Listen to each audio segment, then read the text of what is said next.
and welcome to A Chat About Love. My name is Danette Fogarty and I'm a contemporary romance author here in Alvin, Texas. And the concept for this series is really simple. It's about talking to people about their loves. How, why, where, who, and all of the interesting things that come along with that. And for my first guest on our series is my good friend, Kristen Enox. Hi, Kristen. Hello. How are you today? Good. So, Kristen, today we've asked you to come in and talk to us about your first love, Jacob Persol. Yes. Okay. So, how did you and Jacob meet? We met at school. I was a cheerleader, and I was getting ready to go run a mile outside, and it was cold, kind of like the cold weather we have here. And he was standing there, and he was like, "Here, do you want my jacket?" And I said, "Well, I guess." So went outside, he left, and I called my best friend that night. I knew she was friends with his sister. And I said, "I need his phone number. I have his jacket." And so she gave it to me, and I called his house, and we talked on the phone until about 2 o'clock that next morning. Ooh. Just about nothing. And so it began. So, how long did you date? We dated for a year and a half, on and off. There was, high school.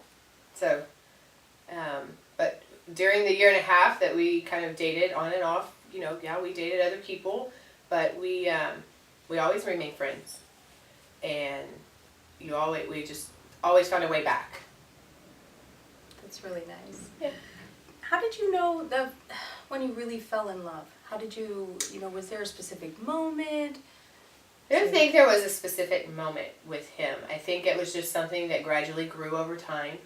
I think when you realized that you wanted him to come to family things and to do things, and he was always there, and my family liked him, and his family accepted me, and I think that's when you realized that there was something else other than loving your parents, that you could love somebody else. So truly a first love. Mm-hmm.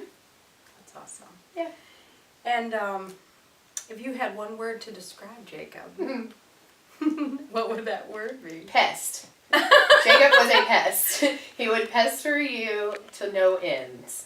And that's what him and I had. We had a love-hate relationship. We loved each other, but we pestered each other all the time. Whether he was picking on me or I was aggravating him, that's what we did. That's what made us us, I guess. Okay, and you felt like a real unit. You felt Yeah. like, it was just the two of you. Mm-hmm. That's awesome. And unfortunately, Jacob passed away. Yep. In a motorcycle accident when he was 18, you said? He was. Mm-hmm. Do you want to talk about that at all? Well, he was out riding his motorcycle in the evening and came home, and he clipped a curb, and the bike went one way and he went another way, and he lived for, I believe it was 9 days after he had his leg amputated and some other work done, and they just decided it was time. There was nothing else that we could do. And you were there during that whole time? Mm-hmm. His family allowed you to have access? And They did. I was at the hospital every day. Whether it was leaving in the mornings or whenever I couldn't go in, I'd go home and get some rest and then come back the next day. And whether my mom took me or I drove or my grandparents, we were there with them through the whole thing. So. And I know from our discussions as friends that it still affects you. Mm-hmm. I think your first love they say you always remember your first love. And, now that you've kind of had to work over the years through that grieving process, how would you say it's affected your view on love? I think it's made it to where I'm more cautious with falling in love with someone. My husband now, for example, it's taken us a long time to get to the point to where we are because of not wanting to feel the pain of losing someone again, whether it's losing someone because you just broke up or they passed away or whatever.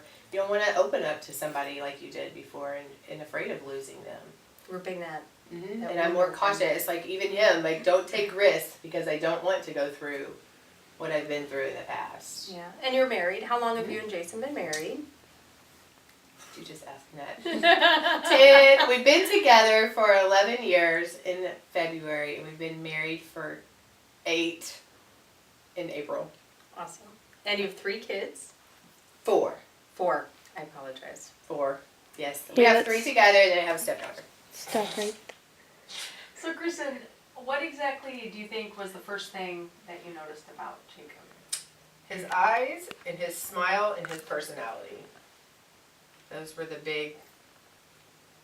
He had blue eyes and a big smile, and his personality was just full. Like, he was full of life. I think we generate towards people like that. Yeah. They really are kind of magnets, life magnets, and, you know, they just sort of draw us in and, you know, breathe something into us. So that's beautiful. He was. So, And okay, so we want to thank you for coming into our home today and listening to our chat about love. We hope that you'll continue to watch the series. It should be put through my website at www.danettefogarty.com. And again, Kristen, thank you so much for coming in and talking to us. I'm so glad You're welcome. you did. Love you. And have a great day. And it doesn't matter who you love, only that you love.